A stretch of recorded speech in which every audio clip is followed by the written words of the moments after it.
All right, hey, what's up, everyone? Welcome back to the stream. We are doing another one-on-one lesson today with Neochance here, who's been a supporter for, I think, quite some time. How's it going today? Pretty good. Excited to be on. So for this class, we were just talking and thinking about doing some endgames.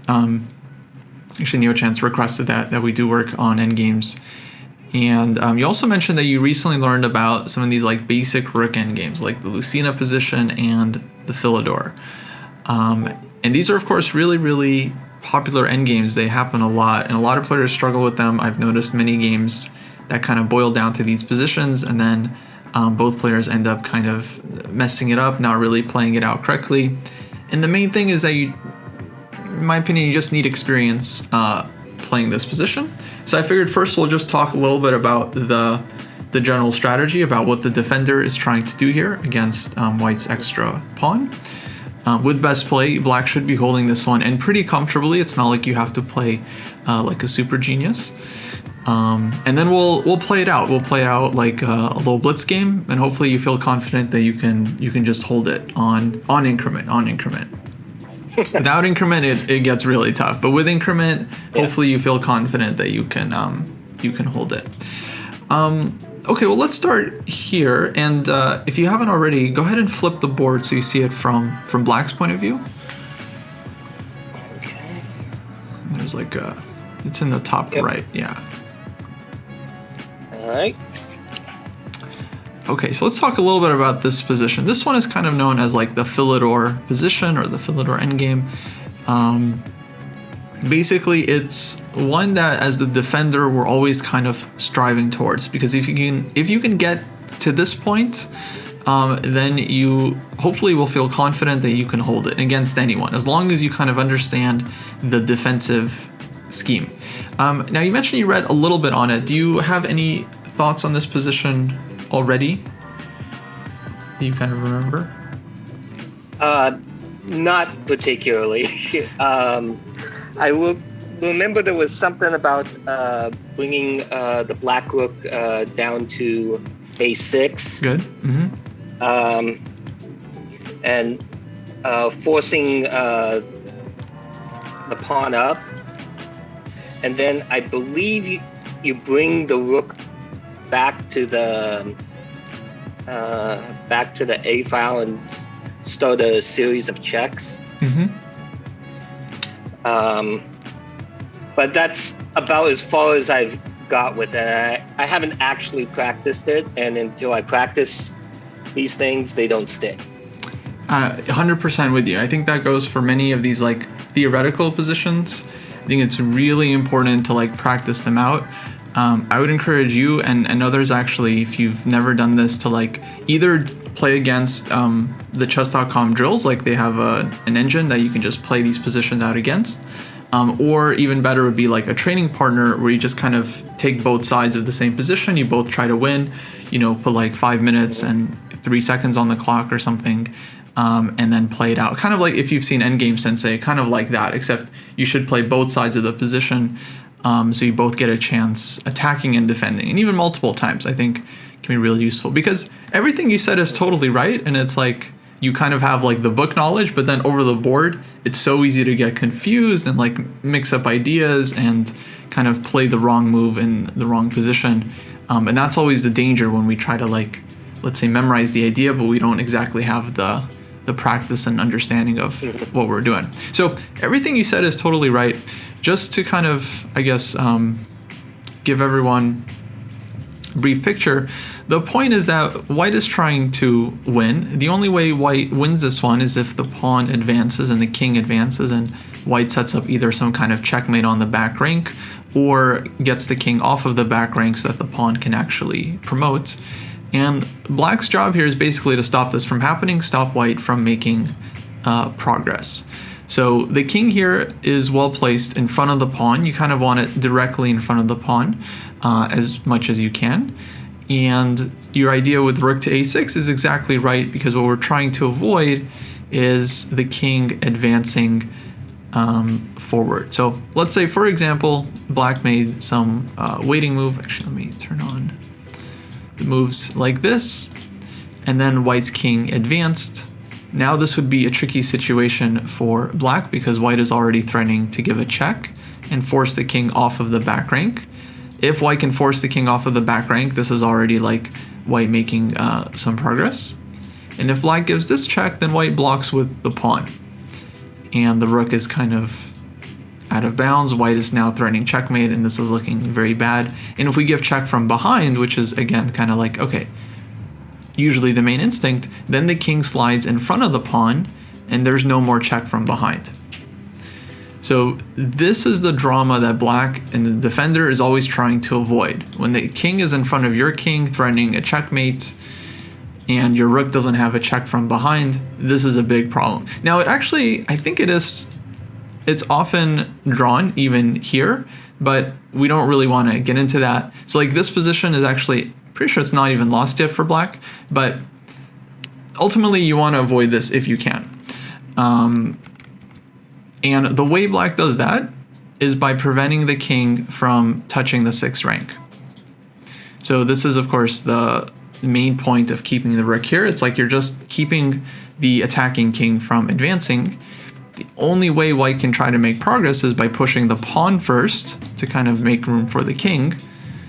But now, of course, when your rook comes from behind, now you have these endless checks, right? And white's king has no way of using the pawn for cover. Does that all make sense so far? Yep. Okay, cool. Any questions, please do stop me. So essentially what black is doing is kind of playing a waiting game. You're just waiting. And if white shuffles the rook, you're shuffling the rook. Like if white is moving back and forth, you're just moving back and forth. There's nothing for you to do. You're just waiting. Essentially, you have kind of like a fortress, right? There's no way for white to make progress. And the 50 move rule here is kind of your friend. That's what you're going for. But unfortunately, there's not much white can do. If the rook gives check, the king comes up in front of the pawn. The rook gives another check, king goes right back. And as long as white is not pushing the pawn, you're basically not moving your rook off of the 6th rank. If the king tries to come around this way and harass your rook, the 6th rank is very long. Your rook is always having enough squares, and you're still totally fine. As soon as white pushes the pawn, we have to remember the key move, bringing the rook behind and just giving these endless checks. Here it's important to point out that white can give you a check, but there's no real danger. Your king is just here. Your threat is still to give a million checks from behind and maybe one day just take the pawn. And so nothing white can really do at this point. Your rook is always giving check from behind. Okay, that's all clear so far? So far, yeah. Okay, so let's talk about, let's say, the trickiest part about defending this endgame. One thing that the attacking player will try to do is a lot of times they're going to try to trade rooks. Something like bringing the rook here and challenging your defense on the 6th rank. And the important thing for the defender to do is figure out when you can trade rooks and when you can't. So let's say, just for example, white plays here, you shuffle, and white plays here. Okay, let me ask you as your kind of first quiz question. Can black take and make a draw? Let me take a look at this. So we take, and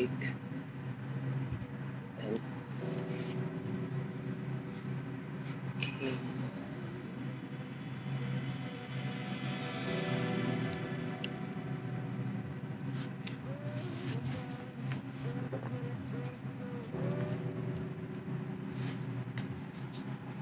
Let's see.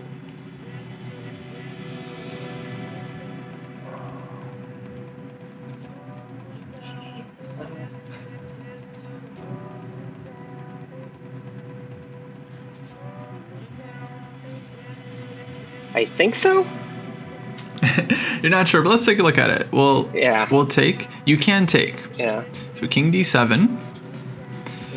And now if white wants to hold on to the pawn, basically has to play this move. And this is a position where if you see that you're getting this, let's say in your calculation, like you're calculating takes, here, this is a position we should know how to evaluate. We should know that this is just a dead draw. So very important to study some king and pawn in games as well. The key factor here is that white's king is not in front of their pawn. Let's say the pawn was back on d4, then white could play king to d5, take the opposition, and then white would be winning. Since the king is not in front of the pawn, your king can be here, your king can be on e7, you're holding this one. The key thing is, again, always keep your king in front of the pawn. So let's say here. What would be the right move at this point?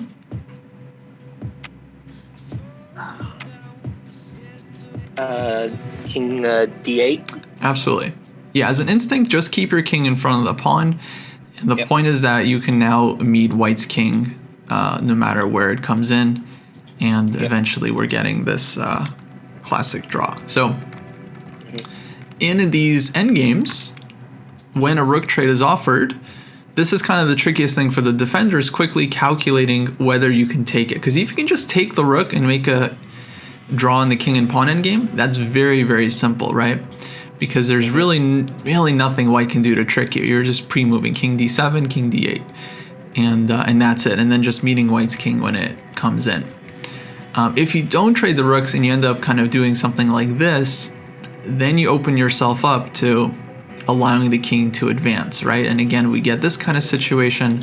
White's king is now very active, threatening rook f8 check, and this could be devastating. This could be really bad. Yep. So that's the last thing. I think you understand the first part, just keeping the rook on the 6th rank until white pushes up the pawn up. Until that happens, you're basically just chilling. And if white tries to offer some kind of rook trade, you have to calculate whether you can take it or not.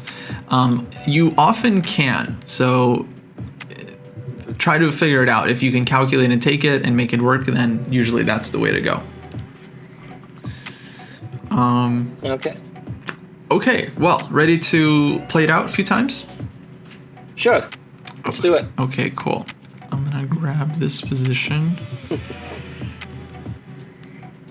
And I will try to trick you. But if you can hold it against me, you can hold it against anyone, so. Should be good practice. Okay. Let's see here. I have the command ready so that the game just starts automatically. Hopefully it works. So we're gonna play this out. I'm gonna give you 2 minutes and 3 seconds increment. Okay. And hopefully the game should start in just a sec. Let's see.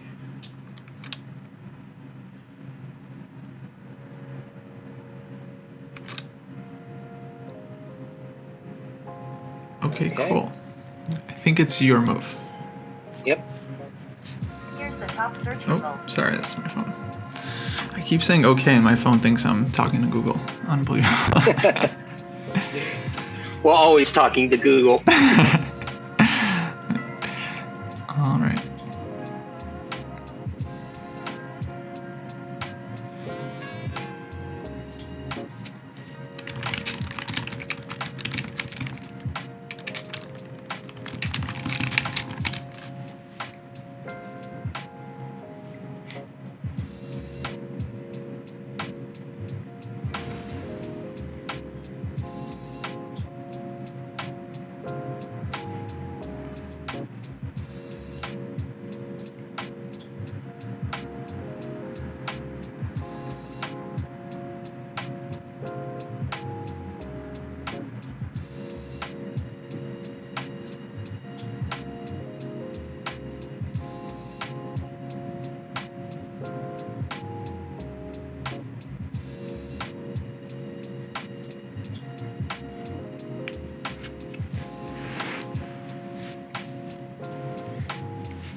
Yeah, see, I'm already frustrated. It's like nothing to do. How are you feeling? Okay, I'm still calculating every time, so it's not like it's automatic. That's fine. That's fine. That's cool. You're doing great so far. Yeah.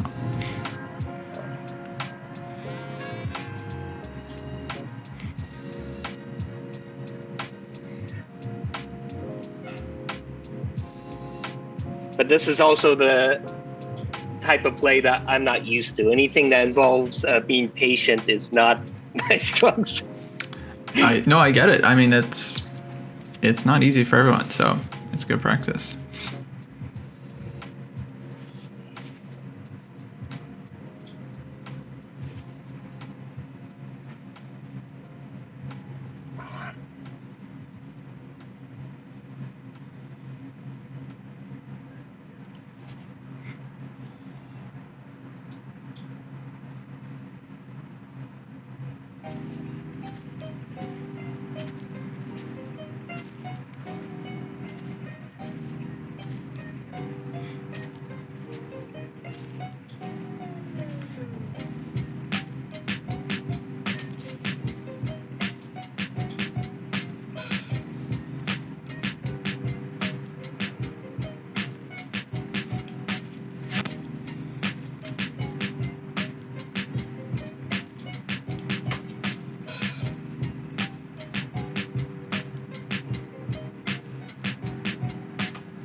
See, this is where I'm tempted to go after the pawn now. Let's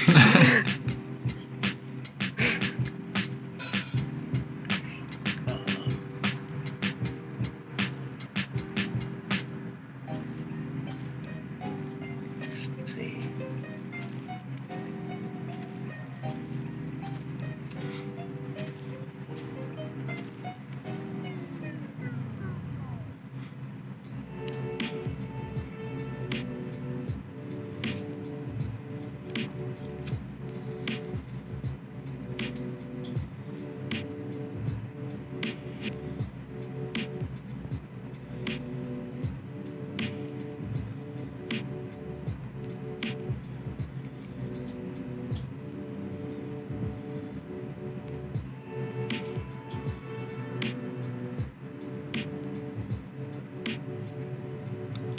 Oh, there's a tricky one.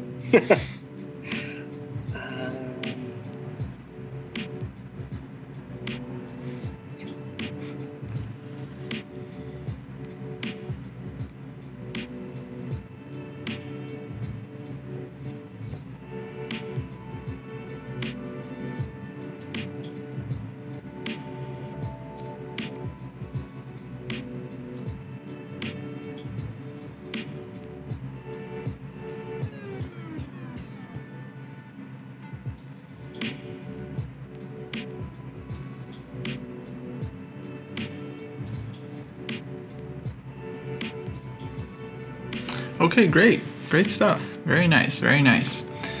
You held it. You took the rook exactly at the right moment. And that was it. So your move here, king d7. This was to prepare for rook takes c6? What move? I can't see anything they're drawing. Sorry, you're right. When you played king d7 in the game, you spent a long think on it, like 37 seconds. King d7. What move was that? 13. 13.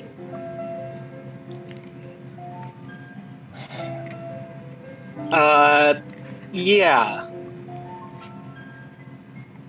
Yeah, I was just calculating out if it's even like rook g5 was an idea or not. Mm-hmm. But it came down to that would allow the king in and the pawn to advance. Yeah, exactly. Rook g5 might be okay, but then white can play like king c6, and then if you give check, then the pawn advances, and yeah, all of a sudden the rook is a little bit misplaced. I would imagine you're still drawing here with the right move if you, let's say, bring the rook behind and get ready to give checks as soon as white's rook moves off to the side. Then you would still, I think, still be okay here as black. But I think you're right to just kind of avoid that. Just keep your fortress with king d7, keep everything stable. And that's how you play this one. It's like you don't have to do anything crazy. You just keep your rook on the 6th rank, basically just waiting for white to advance something, and then you make your draw. So, okay, great job on this one. If you want, you can totally practice it against like an engine or something, but I think you pretty much got it.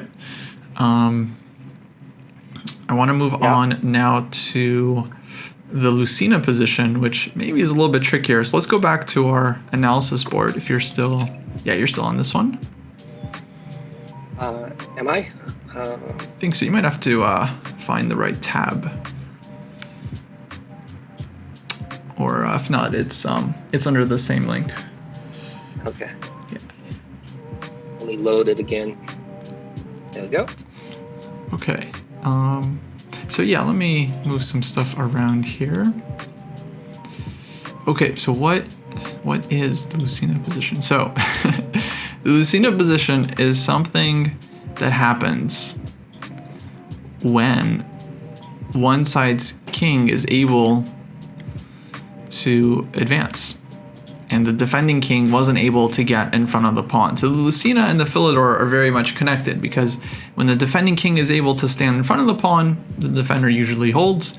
When the king is able to advance, it's kind of 50-50, but eventually once you reach kind of this position where the pawn is fully advanced but white's king has no escape squares, this is what we kind of consider Lucena, and this is where like this important winning technique that white needs to know. Okay, so have you looked at this one at all in the Silman book? Not in the Silman book yet, but I have briefly looked at it online. I forget where, but there was, an article about it I read on. Let's see, what I remember from it. Let's see, I believe the idea is to first you gotta move the king, give your king a little bit of breathing room here on c8 here, and then you're supposed to bring your rook up, if I'm with the idea that if you bring you're eventually gonna bring your king out and then kind of staircase it in a way where your rook can swing over to c4 here. Right, kind of building this this bridge. Yeah, that's what they call it. Yeah, building the bridge. Exactly. Okay, that is indeed the right technique, and usually works out, but sometimes there can be, let's say, difficulties along the way. So why don't we play it out a few times? You play white. We can just play it out on the analysis board. I'll play black. Okay. And all right. Well, you're trying to win. Okay.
Very nice. With the mate. Okay, good. Slow and steady there, but totally fine. Technique, you're winning the whole time. Okay, maybe a little bit faster here. You could have played rook d5 just straight away, just challenging the defending rook. Oh, And then okay. nothing black can do. I have to give check or something, but you move your king out of the way, and yeah, the pawn is promoting. But I thought you played it absolutely fine. Here we notice actually the defending king got into some difficulties because, like, mating ideas. Yeah. So that definitely can be a thing when one of the kings ends up on the flank. But yeah, I think you played it totally fine. Let me switch up the kings a bit here. Let me put actually put this one over here. This rook here. And okay, let's play it again. Okay.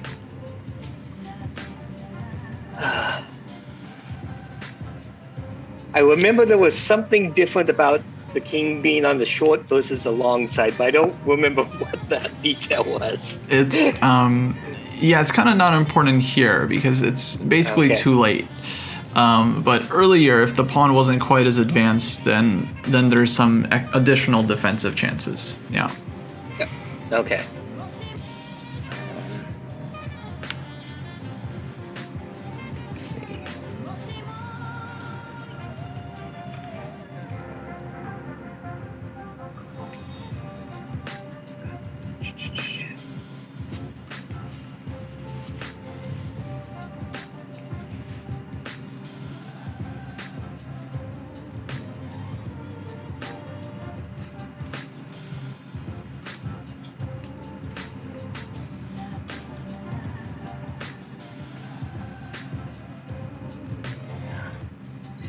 That wasn't the right move.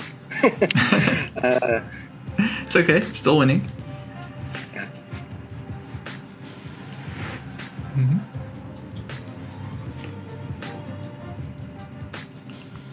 Mm-hmm.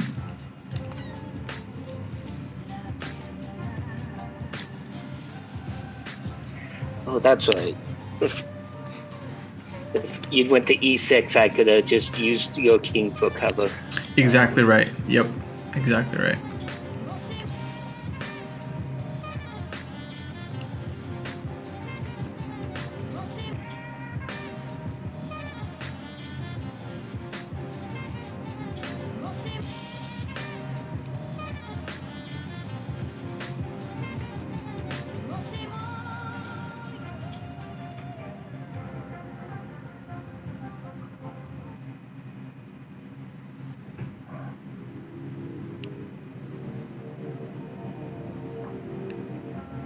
Yeah, very good. Let me go back a couple moves. Let's say I play king g6 here. Mm-hmm. And let's play it out from here as well.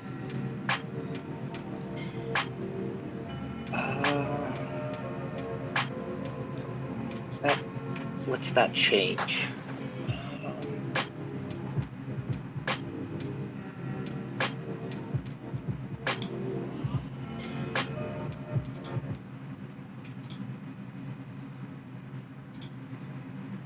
Mm-hmm.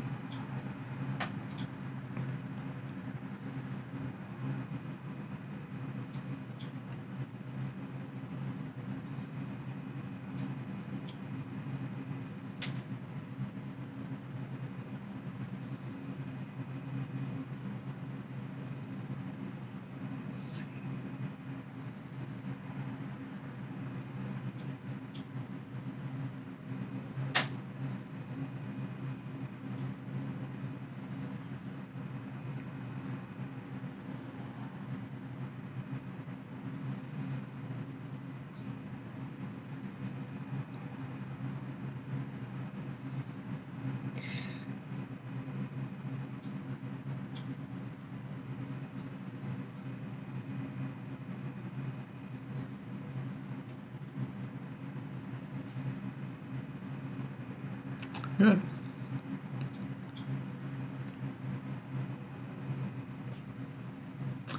Yeah, well done. Nice. So Good job avoiding the pitfall. If white plays rook here, this is kind of black's like last trick in the position. There's rook takes d7. Oh, yeah. Really important to... well, no, actually, a lot of games do end like this, unfortunately. But you have many ways of winning here. This is great, just shielding your king. This is easy way to just escort the pawn. Rook f8, also good. So basically, you're just starting to promote, and black can give you some checks, but your king is just running away from the pawn now that the rook is just escorting that one. So black eventually just runs out of checks.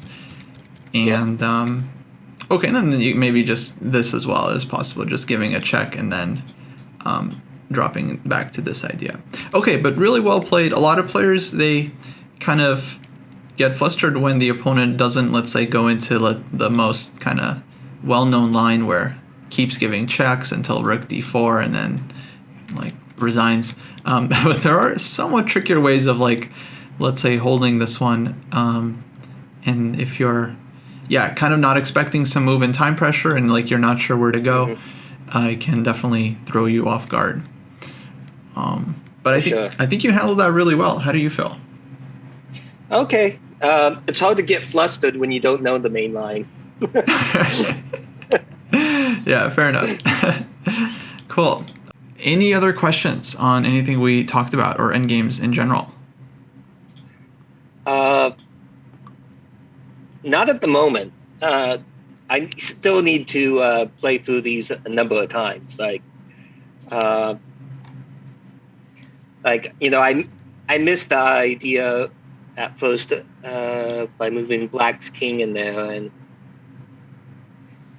and being able to force him to take with the pawn here.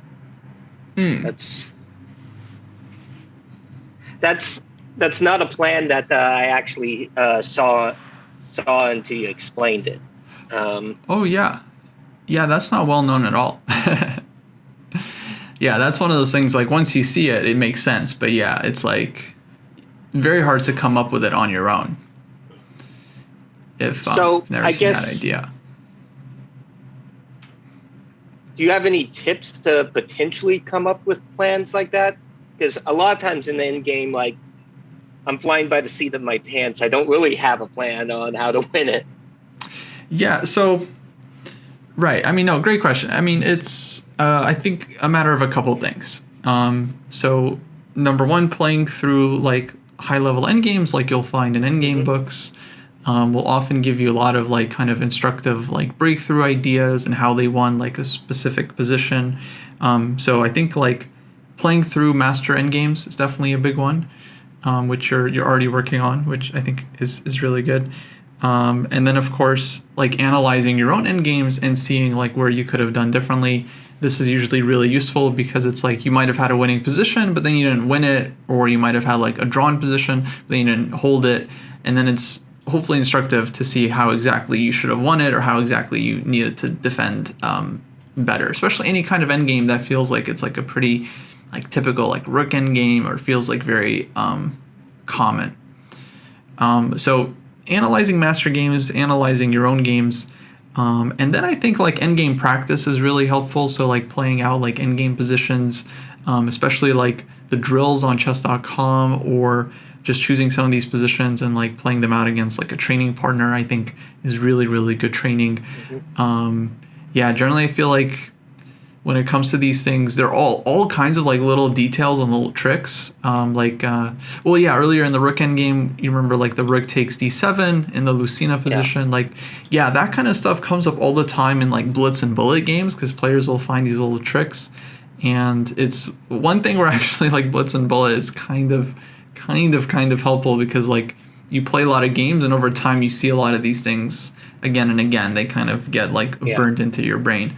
Once you lose or like mess it up enough times. Definitely just again, experience I think is the biggest thing. But I think you're on a great path. I mean, the Sunland book is exactly what I would recommend for you, like not really having studied endgames before. Like I think that's just a fantastic introduction to a lot of these positions.